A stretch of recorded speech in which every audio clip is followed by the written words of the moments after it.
Здравейте! Вие сте с подкаста Зеленото изкуство на Варна. Аз съм Искра Сотирова, пиар и един от основателите и лектор на Първо орхидейно общество. Ние направихме един проект, който беше одобрен от Фонд Култура на община Варна. Ето защо е възможно да снимаме. Ще се запитате, а къде снимаме? Снимаме на едно страхотно място. Казва се Switch Coworking. Това е едно ново място, където хората могат да се изнесат, да си имат един споделен офис в приятна компания на подобни като тях.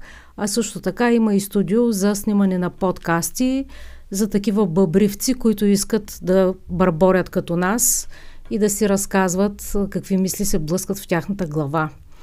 В нашата глава с моя брат Крум Сотиров, президент на Първо орхидейно общество и международен орхидеен експерт, в нашите глави се блъскат мисли как да направим нашия живот по-красив, по-зелен, с повече цветя, как да искаме повече от нашия град, за да стане той още по-хубав и още по-привлекателен, защото обичаме Варна. И само две думи ще кажа за още няколко наши партньори, които ни помагат през тези 10 години, откакто сме основали обществото. А именно това е арт-салона на Радио Варна БНР, едно прекрасно място, където сме провеждали много хубави събития на обществото, работилници, ателиета и така нататък. Ще стане дума за това. И също така искаме да благодарим на нашия скъп приятел Валентин Георгиев, нашия учител по киокушин карате и не само, който ни оказа една невероятна подкрепа, за да можем да си направим проектите и да можем да отбележим 10-та година на Първо орхидейно общество. Днеска продължаваме да говорим за нашата уникална организация. Казвайки това, аз си спомням за всички хора, които дойдоха още на първата сбирка, които ни следваха, които бяха с нас по време на ковида и които отново, въпреки тези тежки години, които имахме, са с нас, с Първо орхидейно общество. Ние много държахме тази организация да бъде регистрирана в съда и вече 10 години не можем да обясним кои сме, какво сме и какво правим. Кои сме, Крум? Какво правим ние? Всички си мислят, като чуят общество, че това са някакви богати търговци и безделници, които пият чай с вдигнато кутренце и вино и пушат пури. Но всъщност общество е, защото ние се събираме от една обща идея, а това именно е любовта към изкуството на орхидеите. И ние в предишно предаване споменахме, но предполагам, че някои от нашите зрители не са го гледали, че всъщност орхидейното хоби е многофацетно. То съдържа много компоненти. Някои хора се поблазнят от предизвикателството, други се интересуват от красотата на орхидеите. Всъщност това е форма на изкуство. Това орхидейно общество е свързано с изкуство, защото тези орхидеи, когато цъфнат, те се поставят на изложба и те трябва да бъдат подстригани, сресани, почистени, да няма въшчици, да няма кафяво по листата. Така че тези цветя се подготвят за дисплей, те се подготвят за показване. Много обичаш тая дума дисплей, на български за показ, за излагане, да. Да, излагам, много се излагам и... Да. И само една скоба да отворя, защото исках още първи път да обясним какво значи да се отглеждат орхидеи в култивация. Обясни го, моля ти се, защото мисля, че още не е ясно. Орхидеите в култивация, това означава в нашия дом на прозореца в саксия, защото в природата те живеят по клоните на дърветата. Те не се нуждаят от пръст, не се нуждаят от саксия, не се нуждаят да растат нагоре. Щипка с пеперутка. Може да има щипка с водно конче, задължително пластмасова, за да може да има малко допълнително пластмасов буклук, но орхидеите в култивация се отглеждат първоначално преди 3000 години. Първоначално в Китай са започнали да ги отглеждат, защото те са били билки и те са ги отглеждали за тяхните свойства като билки. Но въпреки това, те са ги отглеждали в великолепни керамични, порцеланови по него време, изрисувани кашпи. И още по него време, още преди 3000 години, както първите записи от Китай показват, хората са ги демонстрирали и са ги показвали на други колекционери.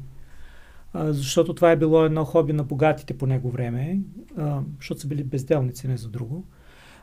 Но много векове по-късно и всеки е можел да си ги сложи на прозорците и хората обичат да им се любуват, дори когато са без цвят, както тази орхидея, която съм донесъл днес. Тя е красива дори и без цвят и естествено ние си полагаме човешките стандарти, когато накараме едно растение да живее при нас, в нашия дом. Първо, че то трябва да бъде на такива температури, които са еднакви през деня и нощта, защото в нашите домове температурите са еднакви.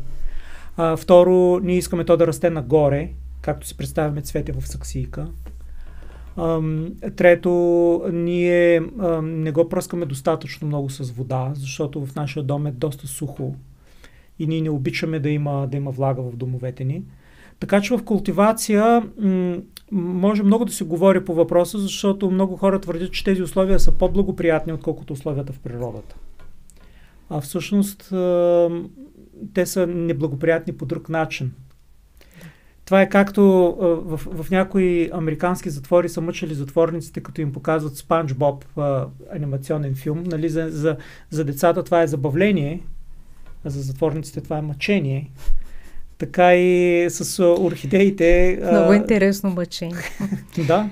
Да, ние можем да говорим много по тази тема, аз само искам да отворя една скоба, че все пак ние сме едни изключителни късметлии, защото в днешно време производителите на орхидеи в оранжерии в големи, които са в промишлени количества, са направили, хибридизирали са така орхидеите, че ние наистина можем да ги гледаме на прозорец.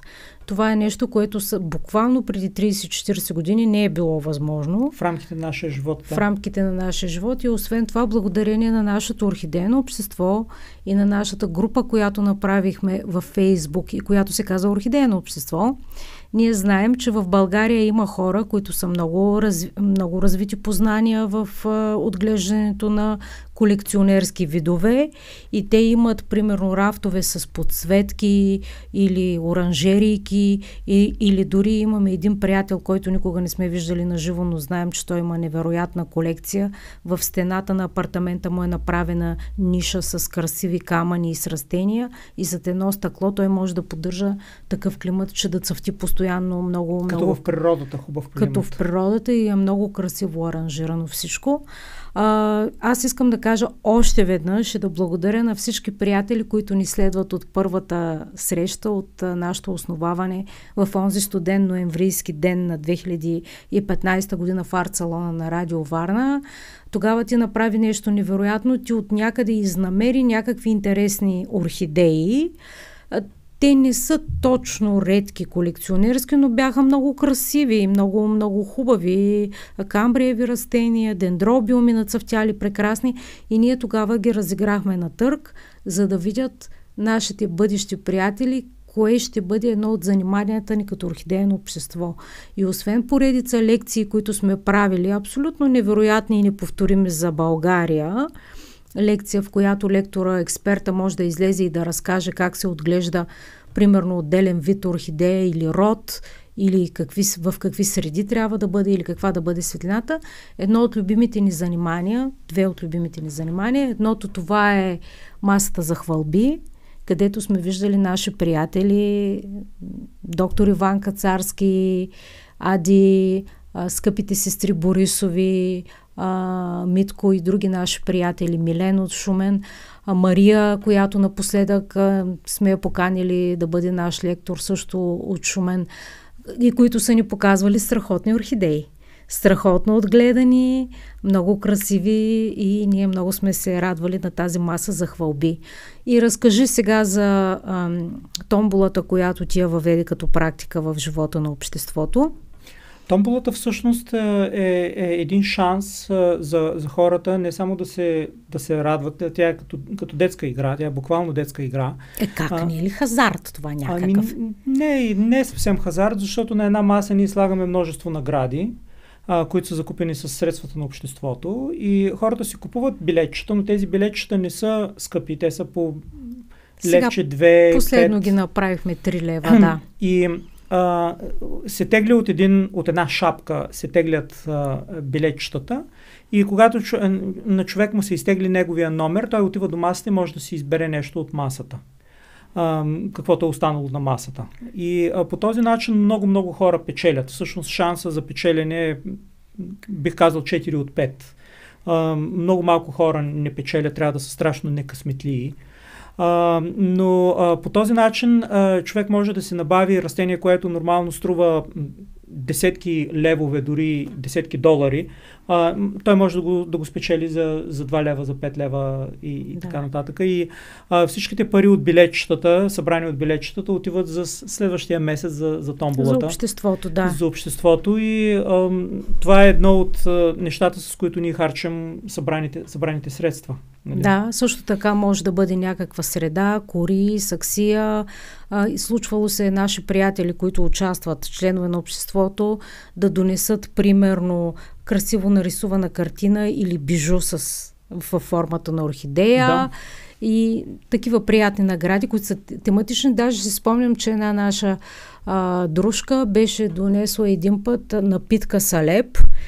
Това беше една прекрасна шегичка, защото всъщност орхидеите салепи по нашите земи на Балканите, тяхните грудки се ползват за това да се прави топла хубава напитка или салеп сладолет. И това беше една много хубава закачка също така. Имали сме много смешни предмети на томболата. Имали сме възглавнички. Възглавничка, да. Имали сме картички, имали сме снимки на орхидеи в рамки. Да. Така, аз ги правих. Да. Престилки. Престилки хубави, да. Да, тази година може би ще имаме и шапки. Да, ще имаме. Ще направим. За 10-та година ще направим и шапки, защото... Томболата също е възможност за някои, които не искат да даряват пари, могат да дарят растение и всъщност парите събрани от растението отиват за обществото. И също така някои хора, които повече не искат да го имат това растение. Този фаленопсис. Този фаленопсис, който толкова им е омръзнал, го слагат и той се оказва радост за някой друг. За някой друг, точно така. Кажи 2 думи за лекторите. Значи, първо искам да кажа, че орхидейните експерти в България са буквално 2. Като разбира се, ние имаме приятели, които разбират от диви орхидеи, еколози, които също са били лектори. Нека да благодарим на доцент Антоанета Петрова, която дълги години беше директор на ботаническата градина на БАН в София. Тя продължава да работи там и която е един от малкото орхидейни специалисти в България.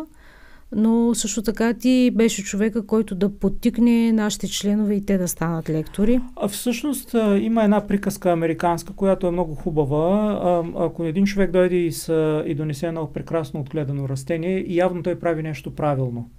И нашата философия е, че не е необходимо да имаш някакви титли, докторат, професор и дъръбъра. Ако ти правиш нещо правилно, ти можеш да излезеш пред обществото и да изнесеш лекция. И да споделиш твоят опит. Защото, щом ти си постигнал нещо, явно твоя опит струва нещо. Дори да не сме съгласни с техниките, които ти предлагаш, явно ти го правиш правилно. И ние сме имали множество членове на нашето общество, които са колекционери, но които ние сме поканили да изнесат лекция пред групата. Те в началото се стесняват, но понеже целта на обществото е да се завържат приятелски контакти, нали, това не е някакво надуто общество, където нали, ти трябва да носиш шапка с перо. Това не е изпит. Това не е изпит. И това, което е най-хубаво на живите срещи, е, че ти можеш да предизвикаш лектора, да му кажеш, чакай, аз, нали, няма логика в това, което приказваш, нали, може да стане дискусия и да се обсъдят нещата. В интернет, като гледаме групите, там много често неща, които са абсолютно неправилни, с лош ефект, понеже са много сензационни, толкова много се преписват отново и отново и отново, че те се превръщат в истина в един момент. Те се копипействат. Да, и има много разпространени заблуждения, които става все по-трудно и все по-трудно да се разбиват и да се обяснява на хората, че това е неправилно, че това... Че не бива да се слага лед върху корените на растения, което идва от тропиците. От Индонезия или от Филипините, нали? Да, че не трябва да се киснат по 3 дни. Да. Аз буквално всяка седмица имам човек, който ме пита, аз ги кисна по 3 дни и се чудя, защото листата ми изсъхват, нали? Да. Сега, кисненето може да има някакъв позитивен ефект, но то трябва да се прави изключително рядко. Колко време едно растение в природата е накиснато във вода? Когато валят някакви силни дъждове през определен сезон, те може 2 седмици да са мокри, нали? Да. Но това са 2 седмици през годината и през останалото време растението е изложено на въздух, на вятър, на възможност да изсъхне, да се проветри. Да, нека да не разказваме всичко как се гледа. Не се затваря и в шкаф на тъмно, нали? Не в природата. В шкафа са затворени. Горе по дърветата има шкафове нали, и маймуните ги затварят. И фактически човек може да научи много такива неща, свързани с отглеждането на различните орхидеи, защото орхидеи, това значи много неща. Към мръснито ми казваш. Аз искам тук дебело да подчертая, понеже тук се опитваме с този фонд култура да се борим като единствен донор, който подкрепя културни инициативи. И ние постоянно трябва да обясняваме, че всъщност ние се занимаваме с култура, занимаваме се с изкуство, с образование. Ние не можем да бъдем организация, която да бъде голяма и да бъде масова. Няма такова орхидейно общество в света, което да е масово. Няма градинарски общества, които са масови. Ние сме малки семейства. И това е нашата ценност, защото сме малко семейство. Не може да се прави култура само с големи елементи. Строежа на един духовен свят започва с най-малките частици. След това са по-големите елементи, след това още по-големите и след това още по-големите. И да прекъсна за секунда, говорим за изкуство. Нещо, което е толкова масово, то престава да бъде изкуство. Поне аз така мисля, не знам, може да не съм прав. Ние също се борим и с представата, че изкуството се прави само от организации, само от държавни и общински институции, от читалища, че то се прави само в изложбени зали, че то се прави само в нетеатрални сцени, на концертни зали. Скоро пак изчетах един коментар от експерт по повод на друг наш проект за 10-те години на орхидейното общество, че нашите планове и нашите действия били по-неформални. Какво означава това? Уважаема експертка, неформално е цялото изкуство, неформално е всяко духовно занимание. Казвам ви го като носител на награда Варна за журналистика, посветена на изкуството. Повече от 25 години пиша за изкуство, пиша рецензии, правя интервюта и смея да твърдя, че знам какво е изкуството. По-неформален, да кажеш на един артист, че той е по-неформален, че той е по-нетрадиционен, че той е извън клишето, аз по-голям комплимент от това не знам. Нищо, че няма да ни дадете пари. Аз трябва да го обясня това нещо. И да се върнем сега към нашето общество. Искам да кажем няколко думи за търговете. Ние за първи път в България, освен че за първи път в България сме направили лекции за отглеждане на орхидеи, маса за хвалби, търгове, за първи път, томболи, за първи път направихме във Варна търг за редки колекционерски орхидеи и за наша голяма радост, благодарение пак на наши членове, на този търг бяха донесени и няколко акварела, първо бяха 2, после повече, рисунки на орхидеи на български автори. Ние бяхме изключително щастливи. Разкажи сега за търга, как се провежда един търг, малко за това, което сме направили. Нашите търгове са обикновено малки, т.е. участват малко хора и те са съвсем традиционни търгове, т.е. човек има номерче, с което номерче наддава, като има напред и назад търг, т.е. ако няма интерес към цената може да слиза надолу, вместо да се качва нагоре. Но това изключително рядко се случва. Обикновено има интерес, защото търговете също са форма на дониране на пари. Да. Много често... Дарение, да. Много често участниците в търга, вместо да пускат пари в касичката, те надават за растения повече пари, отколкото то струва, за да могат по този начин да подарят пари на обществото. Но това не е задължително. Ние винаги се стремим в растенията, които са включени на търга, да има редки и трудни за набавяне растения. Така че, когато имаме търгове, обикновено идват и външни хора, които не са членове на обществото, защото имат интерес. За разлика от онлайн, те могат да пипнат растението, да го видят, да го помиришат, да го погледнат и да решат дали искат да надават или не искат да надават. Отгоре на всичко могат да научат какво е името му и как се отглежда. Точно така. По време на търга аз се стремя винаги да давам информация за това растение, кратка информация за грижите, за интересна история. Малко хора знаят, че буквално всяка орхидея в култивация има някаква интересна история, свързана с нея. Буквално всяка. Някои имат исторически истории, които са свързани с миналото, с начина на събирането. Някои са интересни като постижение на науката, защото тези хибриди, за да се постигнат, първо, че те се отглеждат в асептични условия, те се отглеждат в лаборатории. Второ, за да могат да се хибридизират видове, които са несъвместими един с друг, трябва да се правят много напреднали манипулации на ДНК, на сливане на клетки, нещо, което при животните все още не е позволено да се прави или не може да се прави. Растенията са много различни и когато имаме някакво растение на търг, то винаги има някаква интересна история. И аз се опитвам понякога ме обвиняват, че прекалено много образовам, но се опитвам да споделям историята, защото нещо с история придобива много по-голяма стойност. Да. Не парите събрани на търга определят стойността на растението, а точно историята, която е зад него.